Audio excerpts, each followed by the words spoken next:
जंगल की बेटी।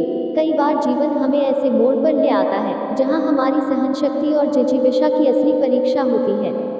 यह कहानी आर्या की है, जो महज एक साधारण यात्रा पर निकली थी, लेकिन नियति ने उसे एक ऐसी कठिन और रोमांचक यात्रा पर धकेल दिया जहां हर कदम पर मौत घात लगाए बैठी थी। अमेज़न के घने जंगलों में भटकती, संघर्ष करती और खुद को साबित करती यह कहानी न केवल साहस का परिचायक है, बल्कि यह भी दर्शाती है कि इंसान की जिजीविषा सबसे बड़ी शक्ति है। आर्या एक 22 साल की उत्साही लड़की थी, जिसने हाल ही में अपनी पढ़ाई पूरी की थी।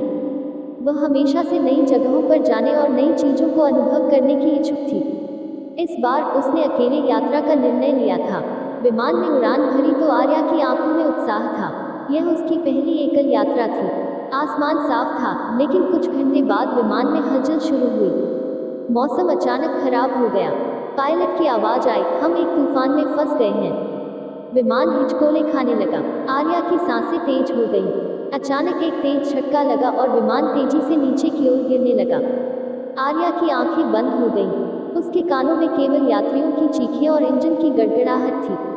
एक भीषण टक्कर के साथ सब कुछ शांत हो गया। जब आर्या को होश आया तो उसके चारों ओर हरियाली ही हरियाली थी। जहाज का मलबा दूर दूर तक फैला था। आसपास कोई नहीं था, न कोई यात्री, न कोई मदद। पहली रात सबसे कठिन थी। जंगल के बीच अकेले होने का एहसास ही भयावह था। चारों ओर से अजीब अजीब आवाजें आ रही थीं। कहीं दूर से जानवरों की गुर्राहट सुनाई देती। आर्या के पास न तो कोई हथियार था, न ही खाने पीने का सामान। वह पेड़ के नीचे सिकुड़ कर बैठ गई। उसके दिमाग में बस एक ही ख्याल था, क्या मैं बच पाऊंगी? उस रात नींद की उम्मीद करना भी बेकार था। वह पूरी रात जागती रही, हर हलचल पर चौकस। सुबह होते ही आर्या ने अपनी यात्रा शुरू की। उसे कहीं न कहीं तो जाना था। बिना किसी दिशा के वह बस चलती रही। उसके पैरों में दर्द था, शरीर थका हुआ था, लेकिन हिम्मत नहीं हार सकती थी। चलते चलते उसे एक नदी मिली। पानी देखकर उसकी आंखों में चमक आ गई। उसने नदी का ठंडा पानी पिया।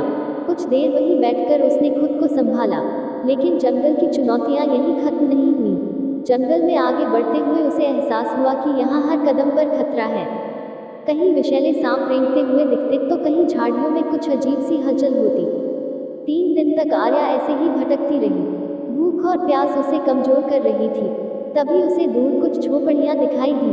उसके दिल में उम्मीद की किरण जगी। वह गांव की ओर बढ़ी, लेकिन गांव में पहुंचते ही सब कुछ उलट हो गया। वहां के आदिवासी उसे देखकर चौकन्ने हो गए। वे उसे घेरकर कुछ बोलने लगे, जो आर्या की समझ से बाहर था। उनके चेहरों पर संदेह था। आर्या ने डर के मारे भागने की कोशिश की। किसी तरह वह वहां से निकलने में सफल हुई। अब आर्या का शरीर कमजोर हो चुका था। उसे समझ आ गया था कि इस जंगल से बाहर निकलना आसान नहीं है। उसने जंगल के फल खाने शुरू किए, लेकिन कई बार ये फल जहरीले साबित हुए। उसे उल्टियां होने लगी। एक दिन उसने एक जानवर देखा। वह भूख से इतनी बेहाल थी कि उसने उस जानवर को मारने का फैसला किया। यह उसके जीवन की सबसे कठिन परीक्षा थी।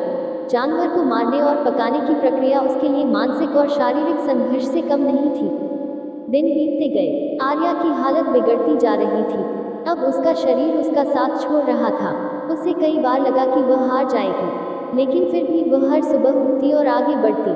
रातें सबसे ज्यादा भयावह होती थी। जंगली जानवरों की आवाजें और जंगल की सर्द हवा उसे हर पल डराती रहती। लेकिन आर्या ने हार नहीं मानी। 15वें दिन, जब आर्या लगभग हार मान चुकी थी, उसे एक छोटा सा गांव दिखाई दिया। वह किसी तरह गांव तक पहुंची। गांव वालों ने उसकी हालत देखी और तुरंत उसकी मदद की। उन्होंने उसे खाना पानी दिया और उसका इलाज किया। कुछ दिनों बाद आर्या वापस अपने घर पहुंच गई। इस घटना ने उसे जीवन का असली अर्थ सिखाया। आर्या की यह कहानी हमें सिखाती है कि चाहे परिस्थितियां कितनी भी कठिन क्यों न हो, हिम्मत और जिजीविषा सबसे बड़ी ताकत होती है।